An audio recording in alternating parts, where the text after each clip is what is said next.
오늘 성경 말씀, 본문 말씀은 마태복음 22장 11절에서 14절까지 말씀인데 우리 다 한 목소리로 한번 힘을 내서 읽어보도록 하겠습니다. 마태복음 22장 11절, 14절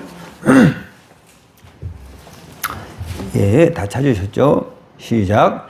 임금이 손님들을 보러 들어올새 거기서 예복을 입지 않은 한 사람을 보고 이르되 친구여 어찌하여 예복을 입지 않고 여기 들어왔느냐 하니 그가 아무 말도 못하거늘 임금이 사람들에게 말하되 그 손발을 묶고 바깥 어두운 데에 내던지라 거기서 슬피 울며 이를 갈게 되리라 하니라.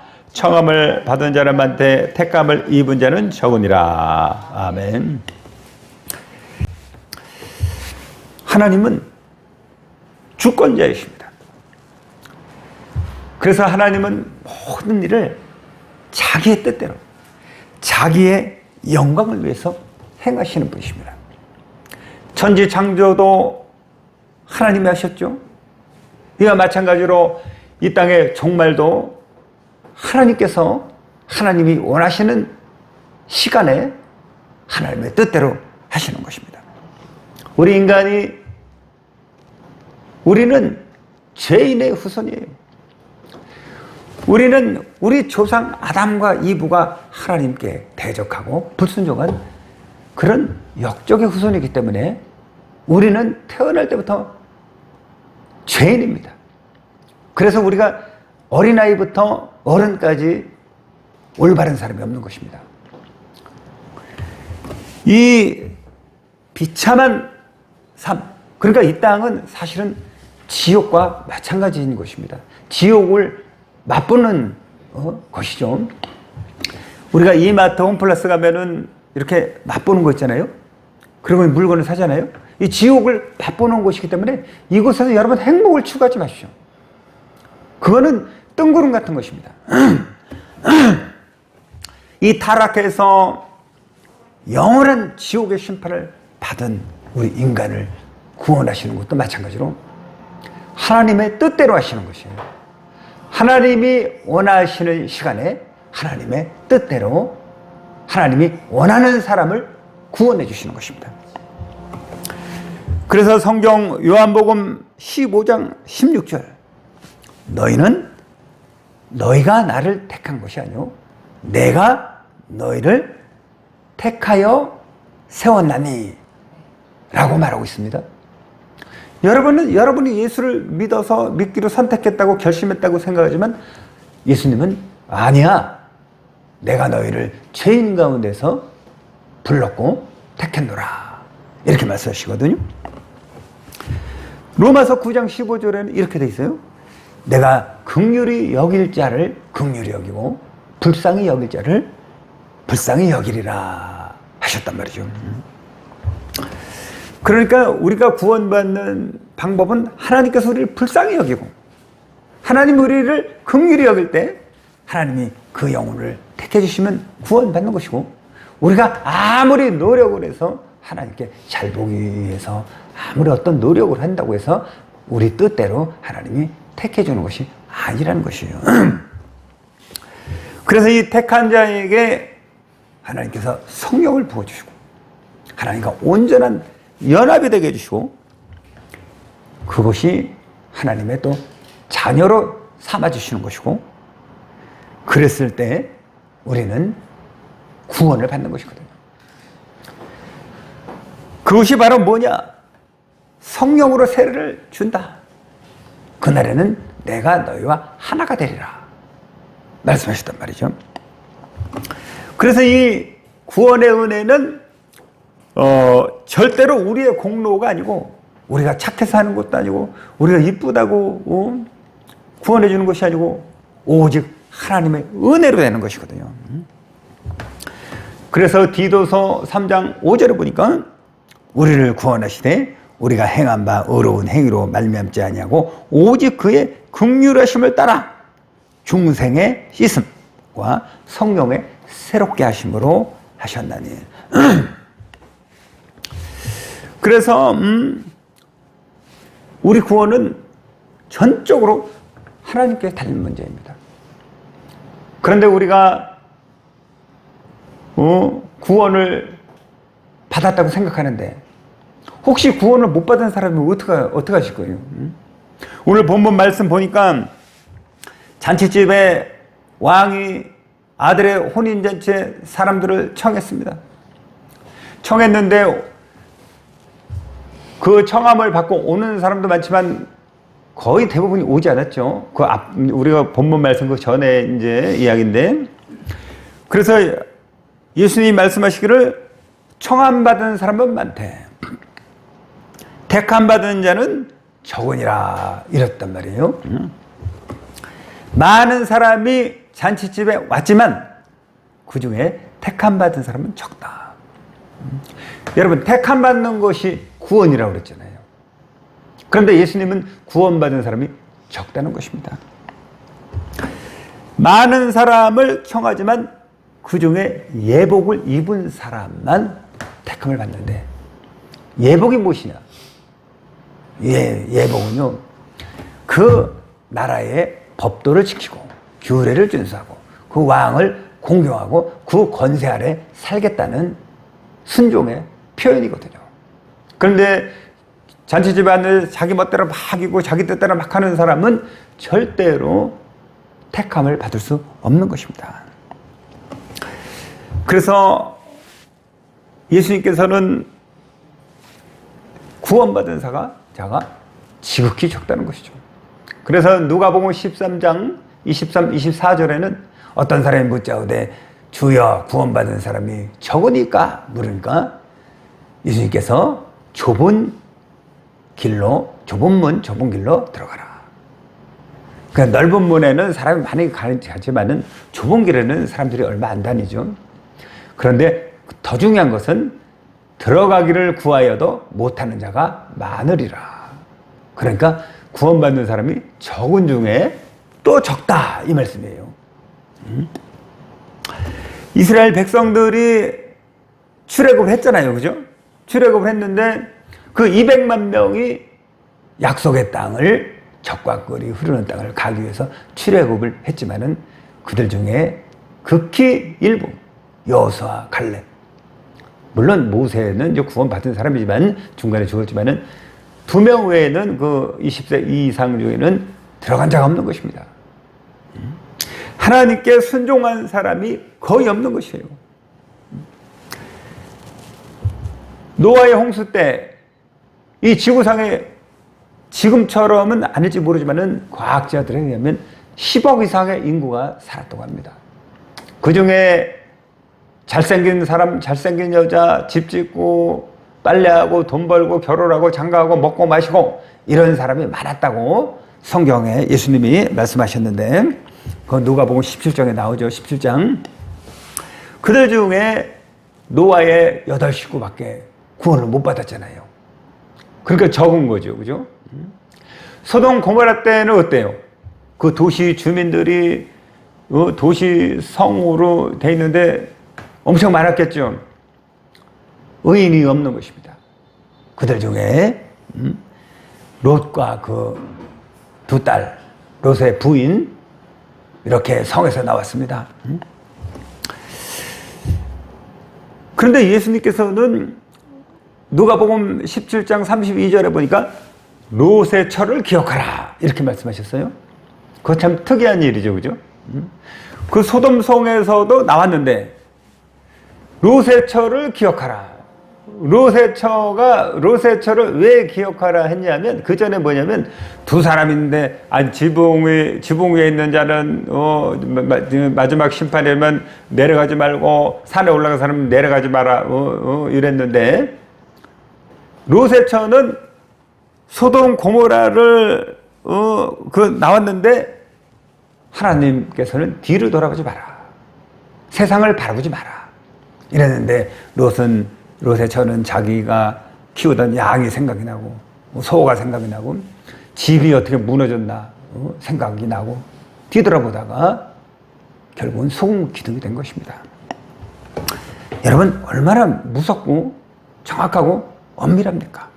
그런데 예수님께서는 마지막 때는 롯의 때와 같고 노아 때와 같다 똑같은 일이 이 땅에 벌어진다. 여러분, 왜 그 말씀을 안 믿으십니까? 무섭지 않습니까? 그래서 이 택함이라는 것은 100% 하나님의 뜻으로 되는 것이지 우리 인간의 뜻으로 되는 게 아닙니다. 이 세상에 값싼 구원은 없습니다. 믿기만 하면 구원 이런 거 없습니다. 그것을 제일 강조하신 분이 독일의 본회퍼 목사님, 아주 두꺼운 책을 써서 예수님의 복음은 이 땅, 이 우주보다도 비싼 복음인데 그 위대하고 비싼 복음을 우리에게 무료로 주신 것이지 그 복음이 값싸서 그런 것이 아니거든요. 여러분, 천국 아니면 지옥이죠. 중간이 없는 거예요. 근데 우리 요즘 교회는 어떻게 가르치나요? 예수를 구주로 고백만 하면은, 영적 기도만 하면은 구원을 받았다. 이렇게 가르치죠. 얼마나 많은 사람이 영적 기도를 하고 타락하는지 아십니까? 구원의 확신을 가져라. 그러니까 예수님은 구원은 좁은 길이고 험한 길이고 구원받은 사람도 지극히 적다는데 요즘 한국교회는 구원은 누구나 받을 수 있는 것이고 쉽고 예수를 구주로 고백만 하면 구원을 받는다. 이렇게 말하고 있잖아요. 그러니까 성경 말씀이랑 틀리잖아요, 그게. 예수님 말씀이 맞아요. 요즘 사역자들 말씀이 맞습니까? 그래서 지옥 갈 사람이, 교회를 다녀도 지옥 갈 사람이 엄청 많다는 것입니다, 여러분. 왜 청함을 받고서도 택함을 받지 못하는가? 저도 처음에 대학교 때 예수 믿을 때는요, 예수는 나의 구주입니다, 이러면 구원받는 줄 알았습니다. 그래서 대학교 때 예수를 믿고 뜨겁게 찬양을 하면 너무 기뻤어요. 그래서 병도 점점 좋아지고 뭐 기적 체험하고 뭐 별 기적을 체험을 많이 했습니다. 그거 다 얘기하면 이제 끝도 없으니까 그거는.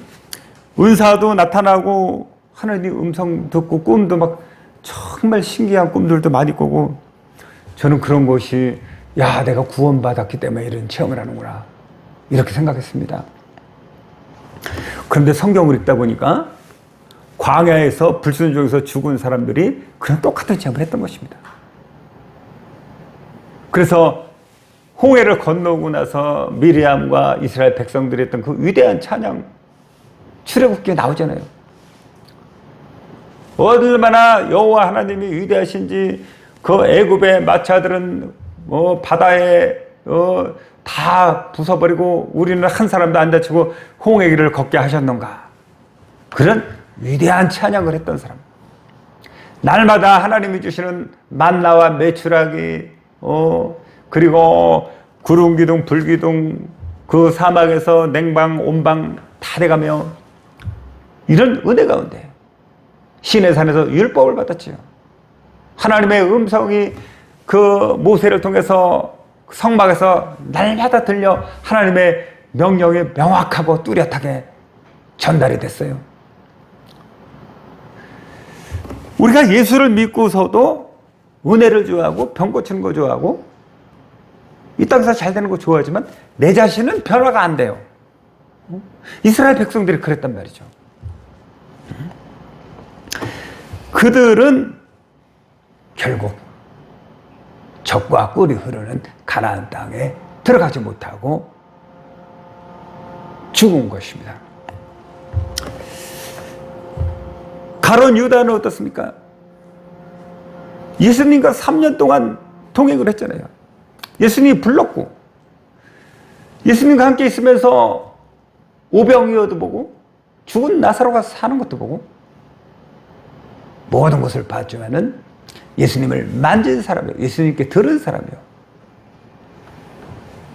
하나님의 음성을 날마다 듣고 이 땅의 하나님을 보았지만 그는 실족하고 지옥에 던져진 것입니다. 이렇게 우리가 하나님께 부름을 받고 청함을 받아도 우리가 예수님이 정말 우리의 주인이 되지 않으면 이렇게 실족하게 되는 것이에요. 왜냐하면 살다 보면 위험한 순간이 오거든요. 그럴 때, 목숨이 위태로울 때 그들은 하나님을 배신하는 것이죠. 그런 사람을 택해주면은 그런 사람도 천국 보내주면 좋겠잖아요. 그죠? 우리 생각에는 그냥 믿기만 하면 구원을 받아서 좋겠잖아요. 그러면 천국 갖다 놓으면 그들은 아담과 이브가 지은 그 선악과 사건을 똑같이 반복하고도 남는 사람들이 되는 것입니다. 하나님은 다시는 이 첫 창조에서 완전히 그리스도와 함께 죽고 그리스도와 함께 사는 회개하는 사람만 데리고 새하늘 새 땅에 데려가는 거지 아무나 데려가는 게 아니거든요. 그러면 뭐 또 뭐 선악과 만들면 또 먹고 또 그럼 되고 이게 반복되나요? 아닙니다, 여러분. 얼마 전에 큰 배가 침몰했었잖아요. 그래 국민들이 뭐 리본을 달고 이렇게 했는데 그중에 TV에서 봤는데 어떤 기억이 나냐면 그 어떤 집사님이셨는데 아들이 죽은 겁니다. 많이 죽었죠. 그런데 이 집사님이 교회를 열심히 다닌 사람이에요. 평생 헌금도 하고 출석도 하고. 그런데 TV 인터뷰에 딱 하는 뭐라고 하냐면 이제부터는 예수 안 믿을랍니다. 내 아들을 이렇게 죽이도록 방치하신 예수님 이제는 교회 안 다닌다고. 그러니까 자기가 위기가 오면은 주님을 하나님 버린다. 그런 사람은 택함 받은 적이 없는 것입니다, 여러분. 그래서 예수님의 예언을 했어요. 여러분, 예수님 예언을 좀 제대로 좀 듣고 좀 얼마나 무겁고 엄중한가를 좀 깨달으시기 바랍니다. 우리가 뭐 창세전 예정론도 믿으시잖아요. 여러분, 칼빈주의에서는 어떤 사람은 구원받기로 예정돼 있고 어떤 사람은 육이 되기로 예정돼. 이거 믿으시는 교단이 우리 개혁주의 교단인데 물론 다른 교단은 그걸 믿지 않고 통합 측은 이제 칼바르트주의 이런 거를 믿기 때문에 그걸 믿지 않지만은 그 예정론을 말하기 위해서 여기저기를 말씀을 해가지고 우리 이제 주장하고 이러시는데 그런 건 잘 믿으시잖아요. 그런데 예수님이 명확하게 말씀하신 거는 왜 이렇게 안 믿으세요? 마태복음 24장 10절에 그때 많은 사람이 실족하게 되리라. 실족이라는 게 뭐예요? 예수를 믿다가도 예수님을 버리는 게 실족이잖아요. 그러니까 교회를 다녀도 지옥 갈 자가 수두룩하다는 거예요. 우리 개척교회야 한 사람 한 사람이 얼마나 귀해서 열심히 성경이고 그들을 천국 보내기 위해서 우리 목사님들이 참 조금 세게 말하면 시험 드니까 목사님들은 세게 말하고 싶어요, 저처럼. 그런데 저렇게 말하면 또 실족해서 안 나올까 봐. 그래서 그 단계 하나하나 이렇게 하려고 이제 애쓰는 목사님이신데, 근데 큰 교회들은 그렇지 않잖아요. 큰 교회인데도 불구하고 회개하라는 메시지가 없고, 주일 성수만 하고 이러면 다죠. 그래서 천국은 뭐냐? 죄인된 인간이 완전히 철저한 회개를 통해서 오직 주님께 순종하기로 하나님 앞에 간절히 기도하고 자기의 타락을 고백하고 이렇게 할 때 하나님의 은혜를 입을 때 그때 그 심령이 우리 노력이 아니고 하나님의 성령으로 새롭게 되는 거거든요. 그래서 하나님께서 구원해 주면은 천국이요, 안 택해 주면은 지옥 가는 것입니다, 여러분. 미국에서 목회하는 어떤 목사님이 계셨습니다. 제가 예전에 선교지를 다녀오고 나서 미국에 한 5, 6개월 머문 적이 있었는데요. 그 이민 오신 사람들의 그 상황을 그때 보고 절실히 느꼈는데요. 한국에서 은행자 하는 분들이 미국 가면은 야간 청소를 해요. 한국에서 뭐 유대 판사 이런 사람도 거기 가면요. 식당 청소하고 이래야지 먹고 살지요. 못 먹고 살아요. 남들 잘 때 밤에 가서 일을 해야 됩니다. 그리고 거기는 아파트가 이렇게 높은 게 없기 때문에 땅이 넓기 때문에 이 단독주택이 많거든요. 그러니까 모이려면은 힘들어요. 여러 군데 한국 사람들이 뜨문뜨문 이렇게 있기 때문에. 그래서 이민교회 목사님들이 목회라는 것은 굉장히 힘듭니다. 그런데 뉴욕에서 개척했던 목사님인데 600명, 1000명까지 가까이 부흥이 됐어요. 근데 이 교회에 어떤 특성이 있었느냐면 열심히 했더니 막 귀신이 나가는 겁니다. 막 성령의 역사가 막 나타나고 예언이 쏟아지고 방언을 다 받고 난리 난 거예요. 그러니까 우리가 원하는 그 부흥이 막 쏟아져가지고 갑자기 여러 군데서 다 모이는 거예요, 사람들이. 어떤 귀신은 하도 안 나가서 밤새도록 쫓아가지고 내보내고, 이게 소문을 물고 가다 보니까 여기저기서 저기 하나님 역사하시는 곳이구나 다 모여드는 거예요. 그래서 1000명이 모였으니 얼마나 대단합니까? 이 목사님이 대학교 때 사형리를 통해서 예수님을 믿었다고 하는데, 그 내비게이터 암송 구조로 다 암송하고 그러는데 갑자기 하나님의 음성이 들린 거예요. 하나님의 음성이 뭐냐면, 야, 멋있게 목사야, 니네 교회에 구원받은 사람 별로 없다. 음성을 들은 겁니다. 다 지옥 간다. 그 이 목사님이 멘붕에 빠진 거예요. 아니, 우리 교회가 지금 예수를 믿어서 이렇게 기쁘고 찬양하고 믿는 사람으로 가득하고 방언 소리가 넘치고 이렇게 사람들이 좋아서 은혜 받고 기뻐하고 찬양을 하면 방방 뜨는데 구원 받은 사람이 없다고요? 도저히 이해가 안 됐어요. 뭐가 문제란 말인가? 이 성령의 책망을 받고 그 후에 그분이 뇌경색이 와가지고 뇌출혈이 나오셔가지고 이제 고생을 많이 하셨는데, 그리고 깨달은 겁니다. 야, 믿음이라는 것은, 구원이라는 것은 그래 기쁘고 방방 뜨고 이것을 나쁘게 보는 건 아니지만은 그것은 내가 변화된 것이 아니구나. 십자가에서 내가 완전히 죽고 그리고 내 뜻을 완전히 포기하고 하나님 뜻대로 순종하는 그런 것이 진짜 구원이지, 그런 기적을 보고 체험하고 그런다고 해서 병이 낫고 이것은 구원이랑은 전혀 관련이 없다는 것이고 하나님의 그냥 은혜일 뿐이라는 거예요. 은혜가 구원이 아닙니다. 그런 은혜는 그냥 불쌍하게 생각하니까 우리는 이제 어둠 속에서 나왔기 때문에 귀신들이 떠나가는 것이고 그러는 것이지, 그 사람이 구원받은 것이 아니라는 거예요. 그래서 이 목사님이 그때부터 설교를 바꿨어요. 그래서 설교할 때마다 여러분 구원받은 사람 별로 없습니다. 여러분, 내가 주인 돼서 사는 것은 아무리 여러분이 사업이 잘 되고 병이 낫고 아무리 기쁨이 충만한 것 같아도 내 뜻대로 하는 자는 구원받은 게 아닙니다. 여러분, 자신을 십자가에 죽이고 오직 주님께 순종해야 됩니다. 회개 안 하면 지옥입니다. 이런 설교를 하기 시작했어요. 그러니까 한 1000명 가까이 된 성도들이 하나하나 빠져나갔습니다. 그래가지고 지금 그 후에 이제 몇십 명이 모인 거예요. 근데 떠나가면서 하는 말이 뭐냐면, 목사님은 사랑이 없어요. 목사님, 교회가 여기 하나뿐입니까?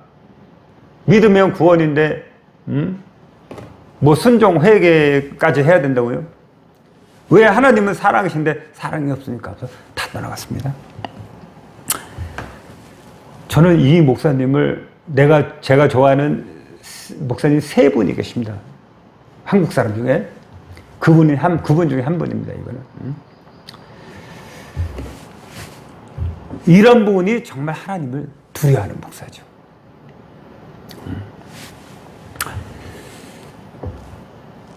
한국에 목사님이 30만 명이 계신데, 여러분들도 신앙생활하면서 여러 목사님을 경험해 보셨죠? 우리 목사들이 제일 좋아하는 게 뭔지 아십니까?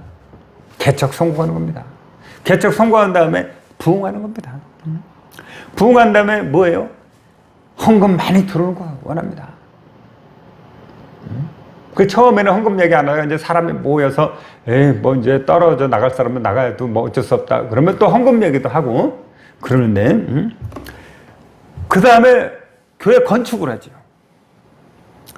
건축을 하니까 이제 다른 목사님 초빙해가지고 작정기도 시키고 이러죠. 그래서 이제 목사님이 스트레스 받는 게 돈 때문에 그런 거예요. 돈 때문에. 교회를 지어야 되는데 작정기도 하신 분들은 해놓고 안 나오기도 하고 융자 받았는데 믿음이 크다고 막 자기 능력에 할 수 없는 큰 것을 벌려놓고 그래서 입당 예배를 하면 주위에 노예요, 총회요, 개인 안 해보고 다 물론 초청을 하고 가족, 친척, 시골, 고향 사람까지 다 초청을 해서 예배를 드리면 그것이 그 사람이 너무 만족스러운 거예요. 자기가 뿌듯한 거예요. 어디 가도 이제 존경받아요. 야, 개척 성공가 있는데 뭐 성도가 몇 명이고 이거 지금 목사님들이 다 그거 원하고 있습니다, 여러분. 기업하는 사람이 대기업 아니라도 막 성공하고 싶잖아요. 목사님들이 원하는 게 그거예요.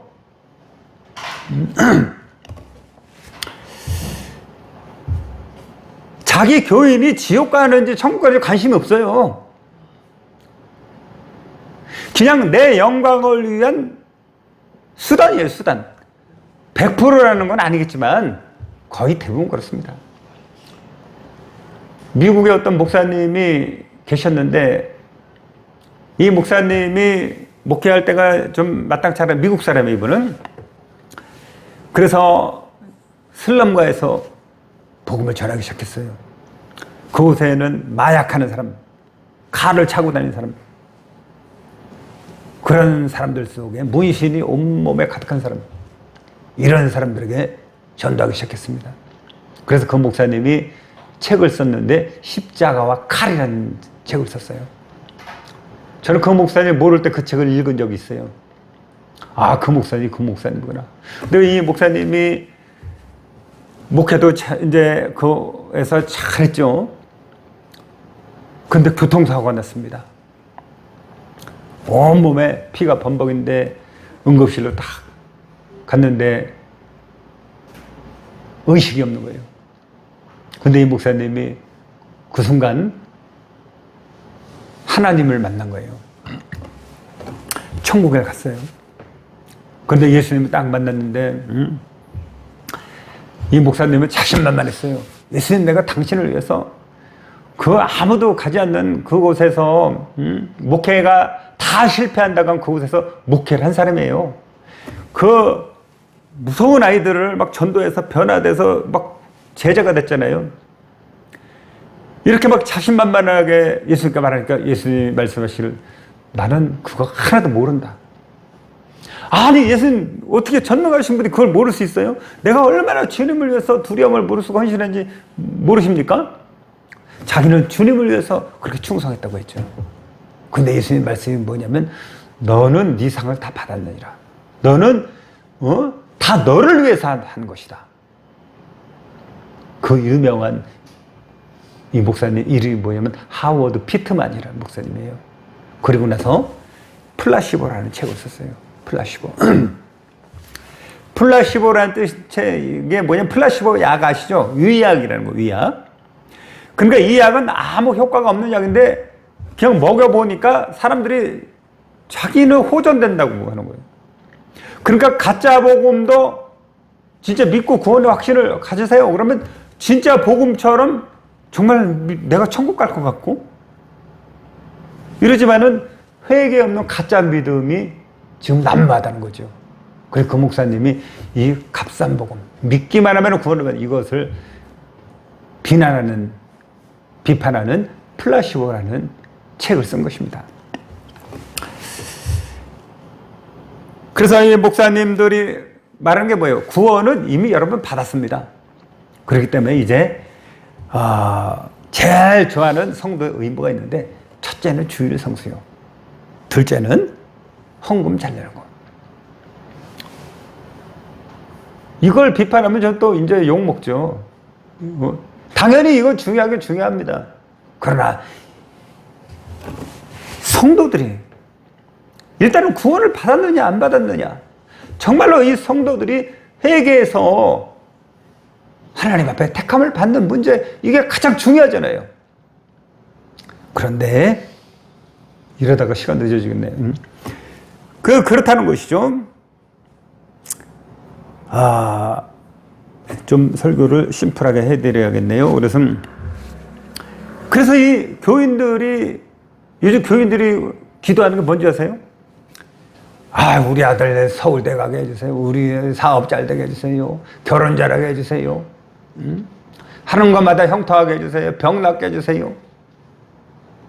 이런 기도 많이 하죠. 그러면 안 믿는 사람들이 그럼 무당한테 가서 굿하는 거는 뭘 굿해요? 똑같습니다.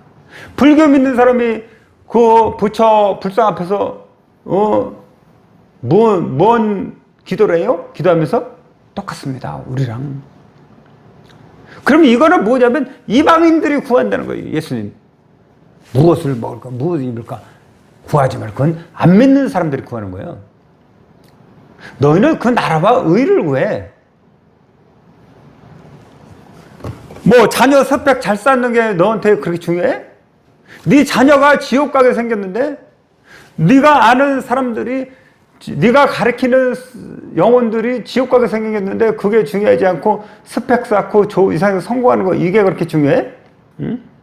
그거는 안 믿는 사람들이 원하는 거잖아. 그러니까 그 이재철 목사는 뭐냐면, 이런 기독교는 미신적인 종교다. 지금 현재 미신적인 신앙이다. 이거는 구원받는 것이 아니다. 이렇게 깨어있는 목사님들은 말씀하신단 말이죠.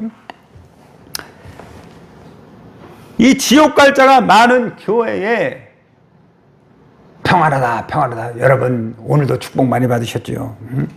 그러면서 아주 웃기는 재밌는 얘기 많이 하는 사람. 마태복음 24장 11절에 보면은 마지막 때는 거짓 선지자가 많이 일어난다. 지금이 사실 마지막 시대가 맞아요. 여러 가지 징조를 보건데. 근데 거짓 선지자가 예수님 많다고 했는데, 그 예수님 말씀이 진리잖아요. 거짓 선지자가 지금 어디 있어? 이만희 신천지를 말하는 건가? 그거는 많은 게 아니고 한 사람, 교인도 있지만 그 선지자는 한 사람인데, 거짓 선지자가 많다네. 과연 누가 거짓 선지자인가? 저는 이렇게 복음을 편집시키고 택함받지 못한 사람에게 구원의 확신을 가져, 이렇게 사람의 영혼을 값싸게 거짓으로 인도하는 사람이 거짓 선지자가 아닌가.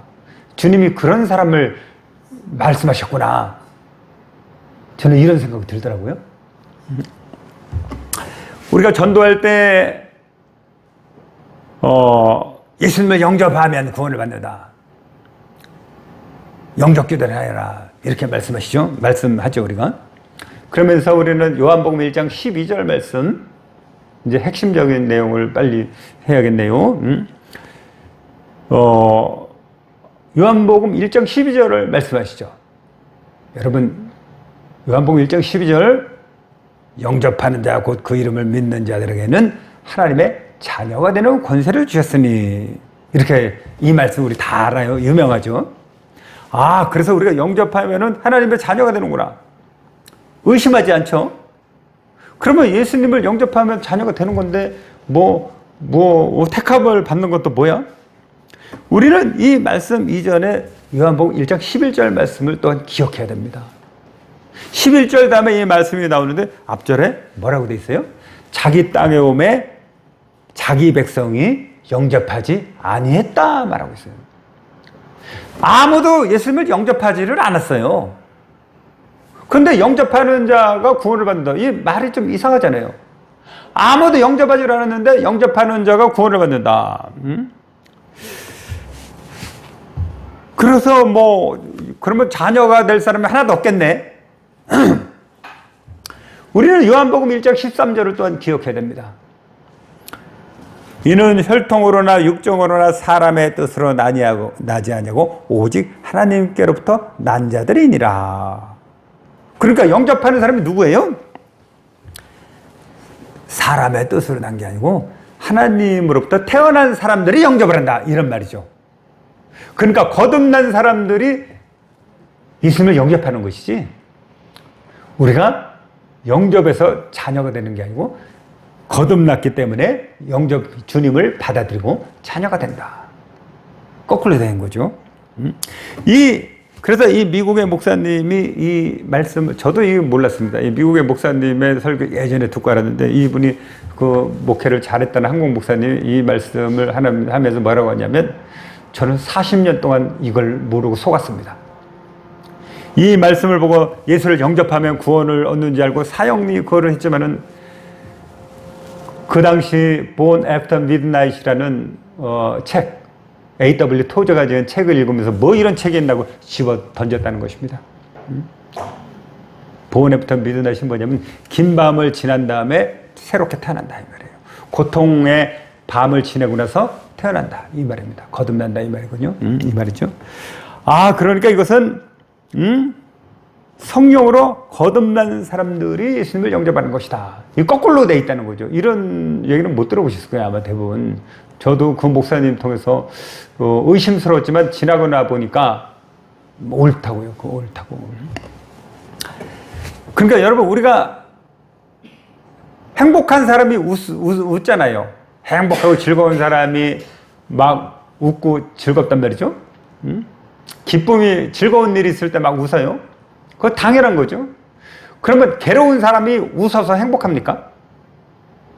괴로운 사람이 막 웃으면 행복해지나요? 자식이 내일 처형당하는데 웃으면 행복해지나요?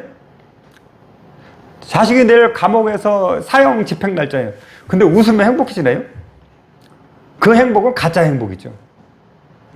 그런데 진짜 행복한 일이 있어서 우리 자식이 내일 대통령 상을 받아, 그 다음에 로또 복권 당첨돼가지고 내일 은행 가면 20억을 받아. 그러면 행복하잖아요. 그러면 저절로 막 웃음이 나잖아요. 저절로 막 자랑하고 싶고. 그러니까 우리가 구원받은 자녀니까 영접을 하는 거지, 영접을 해서 구원받는 자녀가 아닌 거랑 똑같은 것입니다. 그래서 이 요한복음이라는 책을 신학자들은, 신학 얘기하면 또 어려운데요, 연역적인 책이다, 이렇게 신학자들이 말하고 있고, 유튜브에 우리 횃불 트리니티 신학대학원 총장이었던 김윤희 교수님의 성경 에센스를 보면은, 다른 복음서는 귀납적인 데 말해서 요한복음은 연역적인 책이다, 이렇게 말하고 있어요. 여러분, 연역적이라는 게 뜻이 뭐냐면 대전제 명제를 먼저 선포하고 그 명제를 서술해 나가는 방식이 연역적인 것입니다. 우리는 예수님께서 요한복음 8장 40절 이하를 보시면은 바리새인들이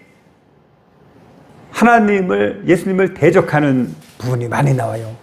그러니까 예수님이 너희는 마귀로부터 났으니 마귀의 자식이다, 이렇게 말씀하시면서 나중에 뭐라고 말씀하시냐면, 너희가 나를 믿지 않는 것은 하나님께 속하지 않기 때문에 믿지 않는 것이다, 이렇게 말하고 있어요.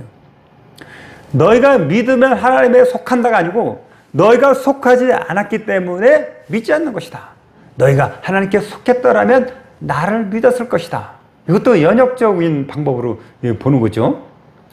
그러니까 이제 어떤 근거들을 제시하고 나서 결론을 맺는 게 귀납적인데, 이 어려운, 이 혼동스러운 얘기인데 잘 이해하셔야 됩니다. 그러니까 이 성경도 이 순서가 정확한 것입니다. 이 순서도 진리죠. 정말로 그래서 간단하게 하나 또 말씀드리자면 라파엘로의 천년도에 그린 그림 중에 아테네 학당이라는 유명한 그림이 있습니다. 아테네 하면 그리스죠. 그 아테네 학당에 보면 그리스 유명한 철학자가 두 명이 그 그림의 주인공으로 나오는데 플라톤은 하늘을 탁 손가락으로 가르치고 있어요. 근데 아리스토텔레스는 아닙니다, 스승님. 여기입니다. 땅을 가리키고 있어요. 이거를 이제 짧게 설명을 드리자면 플라톤은 모든 게 하늘의 뜻이야. 이 땅은 어둠이고 하늘에서 다 정한 대로 되는 거야. 이 뜻이죠. 근데 아리스토텔레스는 뭐냐면 아닙니다, 스승님. 우리가 이 세상에서 생각하고 과학으로 증명되고 이런 것들을 통해서 하나하나 이렇게 밟아 나가면 그게 진리지 하늘의 뜻이 어디 있습니까? 그러니까 이제 아리스토텔레스를 통해서 논리학이 정립이 되고 그 다음에 이제 자연과학이 이제 발전이 됐죠. 이게 참 중요한 얘기인데 제가 좀 줄여서 말씀드려야 되겠어요, 시간상. 그래서 이 아리스토텔레스로부터 하나님을 대적하는 사상들의 뿌리가 다 거기서 나온 거예요. 르네상스, 뭐 사회주의, 인권주의, 인본주의, 인간 중심의 철학들. 그러니까 요즘 문제가 되는 차별금지법 이런 것도 다 거기서 나온 거예요. 사실은 인간 중심의 세계. 그래서 그게 뭐냐면 인식론. 내가 인식하는, 그래 인간은 생각하는 갈대다 뭐 이런 거. 나는 생각한다, 고로 존재한다. 이게 다 거기서 나온 겁니다. 그러니까 인간을 중심으로 해가지고 내가 생각하는 거기 때문에 존재하는 거고 내가 생각해서 하나하나 그 모든 것을 의심하는 거예요. 의심. 그래서 다 한 다음에 그것을 자기가 인식하는 것을 하나 토대를 만들어 나가서 그것이 인간의 문화가 된 것이죠. 그러나 플라톤은 그게 아니다. 인간은 한계가 있기 때문에 인간이 그렇게 해봤자 그게 증명될 수도 없는 것이고 진리가 아니고 오직 하늘의 뜻대로 되는 것이다. 물론 플라톤과 아리스토텔레스는 그리스도 예수 이전에 400년 이전의 사람이지만 그래서 어거스틴이 플라톤을 그렇게 좋아한 겁니다. 어거스틴이. 그래서 그 사람이 신학 체계를 최초로 만든 거예요. 그러니까 이 요한복음을 그러니까 플라톤이라는 사람은 연역적인 방법으로 모든 걸 생각하는 사람이에요. 어떤 하나님, 하늘이 다 정하면 그대로 이루어진다. 아리스토텔레스는 하나하나 해서 증명해 나간다. 그것이 인본주의죠. 그런 것을 이뤄낸 사람이죠. 그러니까 이 요한복음이라는 책이 신학자들은 연역적인 책이다 이렇게 주장을 했고 김준희 교수 그렇게 말을 했는데 이것을 귀납적으로 보면 인본주의적으로 보면은 영접을 하기 때문에 구원을 받는다 이런 게 말이 그런 뜻이지만 이 책 자체가 그런 책이 아니라는 거예요. 그것이 그러니까 구원을 받았다는 대전제 하나님이 말씀으로 계시다는 대전제를 통해서 풀어나가는 이 책은 구원을 받아서 거듭났기 때문에 그런 사람이 예수님을 영접하고 환영하고 받아들인다 이런 뜻인 것이죠. 그래서 이 요한복음이란 책이 다른 책이랑 틀린 게 뭐냐면 다른 책은 다 이제 뭐 마태복음, 마가복음, 누가복음 뭐 이방인들 안 믿는 사람들을 전도하기 위해서 썼고 마태복음은 이제 안 믿는 유대인들을 대상으로 썼는데 이 요한복음은 요한이 그 밤모섬에 유배된 다음에 풀리고 나서 에베소 교회를 성모 예수님의 모친 마리아를 모시고 살면서 제자들의 요청이 있었던 거예요. 아유 선생님 예수님이 부르셨잖아요. 세베대 아들 그 금물낙 어버이날이란 그때부터 다 따라다니고 끝까지 함께 하시고 오늘도 요한계시록도 쓰신 분이 요한계시록은 더 일찍 써진 책이에요. 책 좀 한 권 좀 써주세요. 돌아가시기 전에. 이래 부탁을 했기 때문에 다른 책은 50년, 60년대 이때 다 써졌지만은 이 요한복음이라는 책은 90년대 이후에 써진 겁니다. 죽기 전에. 그렇기 때문에 이 요한복음이라는 책은 믿는 사람들에게 쓴 겁니다. 그러니까 이 요한복음 다른 책에는 뭔 얘기가 많이 나와요? 회개하라. 이런 얘기들 많이 강조됐지만 요한복음에는 회개하라는 얘기가 한마디도 안 나오는 겁니다. 귀신 쫓는 얘기가 하나도 안 나오는 겁니다. 왜 그러냐면은 이거는 이미 거듭나서 하나님의 자녀된 사람을 대상으로 썼기 때문에 그렇다는 것입니다. 그러니까 그 당시 기독교인들은 지금 기독교인이랑은 틀린 사람들이에요. 왜 그러냐면 그 당시는 예수를 믿으면 잘못하면 나가서 잡히면 죽는 세상이거든요. 유대인들도 나를 괴롭히지만 로마의 황제가 법으로 정해서 기독교인들을 엄청나게 탄압하던 시기, 예수를 믿으면 목숨이 왔다 갔다 하는 시기에 그 목숨을 불사하고 예수를 믿은 사람들이 그 당시 기독교인들이에요. 그리고 사도들은 전도하다가 예수 믿는다고 하는 사람 만나면 뭐라고 하냐면 너희가 성령으로 세례 받았어? 성령 세례 안 받으면 너 진짜 아닌데? 그러니까 바울이 아볼로가 그런데 바울이 그 에베소 가가지고 이랬잖아요. 사람들 만나자마자 믿는다고 하니까 너희는 믿을 때 성령을 받았느냐? 그러면 제일 먼저 너는 성령 받는 게 중요해. 이렇게 점검을 하는 시대란 말이에요. 그러니까 그 당시 성도들은 지금처럼 교회를 그냥 종교의 하나로서 다니고 이렇게 복받기라고 하는 그런 사람들의 차원이 아닌 거예요.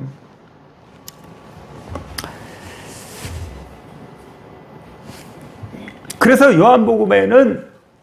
요한서신에는 서로 사랑하라 이런 말이 많이 나오는 거예요. 요한복음 13장에도 나오죠.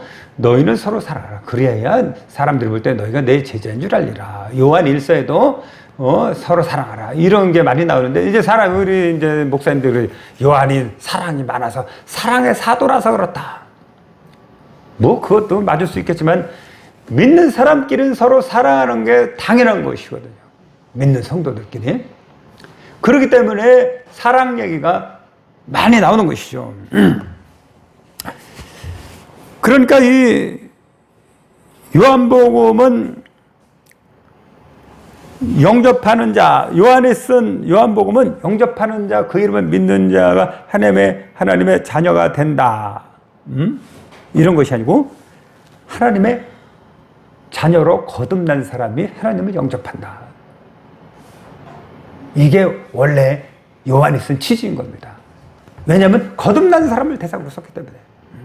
그런데 우리는 그것을 귀납적으로 해석을 해요. 그러니까 영접하면 구원을 받는다. 거꾸로 아리스토텔레스적인 방법으로 귀납법적으로 하기 때문에 믿기만 하면 구원을 받는다. 이게 성경에 써 있잖아. 이렇게 오류를 가지게 된 겁니다. 그러니까 본문 말씀에 청함을 받는 사람한테 택함을 받는 사람은 적다 이렇게 말했잖아요. 그 말씀하고 상통하잖아요. 청함을 받는다는 것은 영접한다. 예수님을 받아들이기로 결심한다. 이 인간의 선택이죠. 구원은 인간의 선택이 아니고 하나님이 우리를 택해준다. 주는 것이 구원이라 했잖아요. 지금 이 문제가 한국교회에 다 퍼져 있는 거예요. 전 세계에 다 퍼져 있는 거예요. 그래서 예수를 믿으면 구원을 받은 것이고 그 구주로 고백했으니까 구원을 받은 것이고 그 다음부터는 이제 성화다 이렇게 착각을 하는 거예요. 거듭난 다음부터 성화가 시작되는 것이 청함받은 다음부터 성화가 시작되는 게 아니거든요. 그래서 예수를 믿으면 바로 구원을 얻는 것이다. 회개가 없이. 저는 영접기도 반대하는 사람 아닙니다, 여러분. 예수를 믿으라 말하는 것을 반대하는 사람이 아닙니다. 그것은 청함을 받았다는 것을 명심하고 주목해야 된다는 것이죠. 그렇기 때문에 그 사람들에게는 죄로부터는 구원을 받았어요. 세상의 저주로부터는 애굽의 그 종노릇으로부터는 구원을 받았어요. 그런데 로이드 존스의 회개라는 책을 보면 그게 정확하게 나오는데 이제 너 자신 여전히 하나님을 미워하고 너 자신만 생각하는 죄인이라는 것을 처절히 깨닫는 시기가 됐는데 거기로부터 회개하는 것이 중요하다는 겁니다. 로이드 존스가 그렇게 말하고 있어요. 그런데 목사님들이 그런 설교는 안 하잖아요. 얼마나 구원의 문제가 중요합니까? 여러분 교회 생활 열심히 하고 신앙 생활하고 헌금도 하고 주일 예배 시간도 들고 다 했는데 지옥 간다면 얼마나 그것은 누구 책임입니까? 누구 책임을 떠나기 전에 자기 자신이 책임인 거예요. 지옥 가서 누굴 탓한들 무슨 소용이 있습니까? 이제 우리가 청함을 받았으면은 진짜 회개해야 됩니다. 회개라는 것은 뭐냐면 나를 신뢰하지 않는 거예요. 나를. 그 다음에 나를 위한 삶을 사는 것이 아니에요. 성경은 제가 설교를 하고 암송을 하면서 성경을 읽어보니까 진짜로 제가 여러분한테 전하는 이 말씀이 성경이랑 너무나 일치합니다. 바울 서신도 마찬가지고 예수님의 말씀도 마찬가지고 고린도후서 5장 15절 이렇게 돼 있잖아요. 그가 모든 사람에서 죽으시면 우리 살아있는 자가 다시는 우리를 위해서 살지 않고 우리를 위하여 죽었다가 부활하신 이를 위하여 살게 하심이라. 다 이게 일치하잖아요. 성경 말씀이. 그래서 우리 교회는 택함 받기 위한 회개를 강조해야 되는 거예요. 그런데 그런 말씀을 하면 가라지들이 다 떨어져 버리거든. 그나마 가라지들이 와가지고 헌금도 해주고 막 교회 참석해줘서 부흥하면서 잘난 척도 할 수 있는데 사람들한테 목사님도 그게 싫은 거예요. 그것이 싫은 거예요. 그나마 그럼 나 교회 그럼 망했다고 소문나면 어떡하나? 이 큰 교회들, 이 중간 교회들 그런 거 싫기 때문에 지옥 얘기하는 거 절대 안 합니다. 회개라는 거, 죄 용서받는 회개란 말하지 내가 죽어서 정말 주님 뜻대로 사는 회개 이거를 말을 안 한다는 거예요. 그거를. 근데 바울은 뭐라고 그랬어요? 사도행전 20장 21절에 나는 평생 유대인과 헬라인들에게 하나님께 대한 회개와 예수께 대한 믿음을 증언한 것이라. 바울이 그렇게 기적을 많이 일으키고 죽은 자를 살리고 이랬지만 한마디로 말하면 그는 하나님께 대한 회개와 예수 그리스도께 대한 믿음을 증언한 것이라고 말씀하잖아요. 그리고 믿는 빌립보 교인들에게도 항상 두렵고 떨림으로 너희 그걸 이루라 했지. 이제 구원 확실은 됐고 이제 이제 네 맘대로 해도 돼 이게 아니거든요. 예수를 믿는다 하면서도 이 땅에서 잘 되기만 바라는 바로 당신. 예수를 믿고 구원받았다고 구원의 확신을 가지고 있는데도 당장 병 고치는 것만 좋아하고 이 땅에서 성공하는 것만 좋아하고 문제 해결되기만. 진짜 문제는 여러분이 지옥 간다는 게 문제죠. 그보다 더 큰 문제가 있습니까? 그런데 그 문제는 죽어봐야 할 문제고 일단 이 땅에서 문제나 좀 해결하자 이렇게 생각하는 당신은 청함은 받았는지 모르지만 택함은 받지 않을 수도 있다는 겁니다. 그래서 많은 사람이 실족한다고 마태복음 24장 10절에 말씀하신 거예요. 많은 사람이 지옥 간다는 거예요. 정리하겠습니다. 왜 위대한 청교도 신학자들이 그렇게 거듭남을 강조하고 조지 휘필드는 그 광산의 광부들에게 거듭나야 된다고 노방에서 그렇게 외쳤던가? 왜 리처드 백스터는 그의 책 회개했는가? 이 책을 이렇게 두껍게 쓰면서 이 회개에 대해서 구구절절 경고를 했는가? 조셉 얼라인은 회개 경종이라는 책을 통해서 그 회개에 대한 중요성을 그렇게 역설을 했는가? 그분들이 천국 가는 게 쉬웠다면 그렇게 했어요? 응?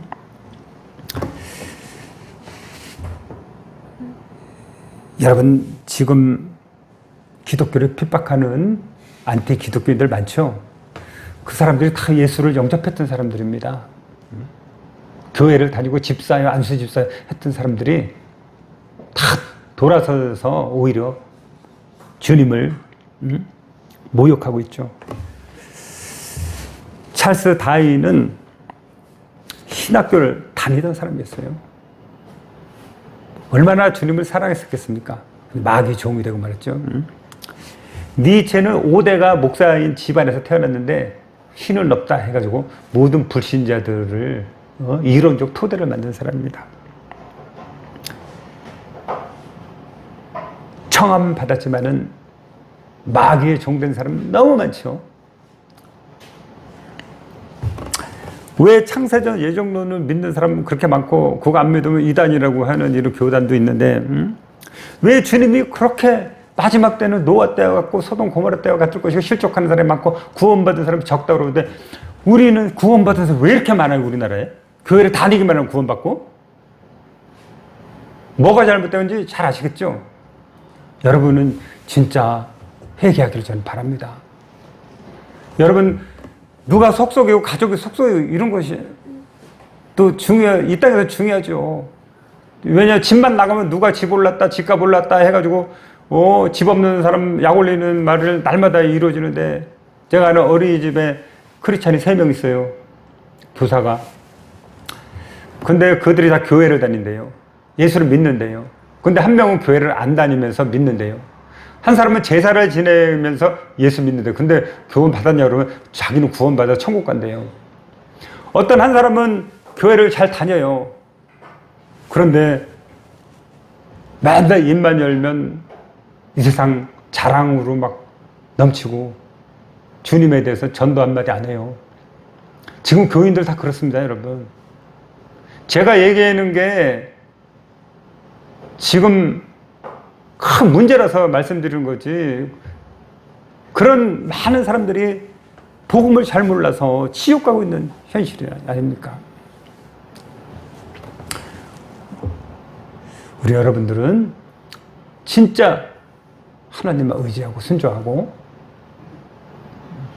세상 고난을 그걸 통해서 우리 믿음을 강하게 하시기 위해서 연단하시는 거예요. 우리가 때로는 감당하지 못할 저도 뇌종양 걸렸을 때는 정말 감당하지 못할 줄 알았어요. 남들은 1년 이상 사는 사람이 없는데 한국 기록을 세웠어요. 저는 27년째 살고 있어요. 수술했는데 여러분 모두 진짜 이 땅 소망 없습니다. 우리 분명히 죽습니다. 이 땅에 소망을 이 땅에서 행복할 거 이런 거 기대하지 마시고 그리스도의 고난을 여러분 육체 가운데 채우시고 오직 성경 말씀을 통해서 주님만 따르는 진짜 예수께서 여러분이 주인 되는 참 주님의 종으로서 택함 받기를 주 예수 이름으로 축원합니다.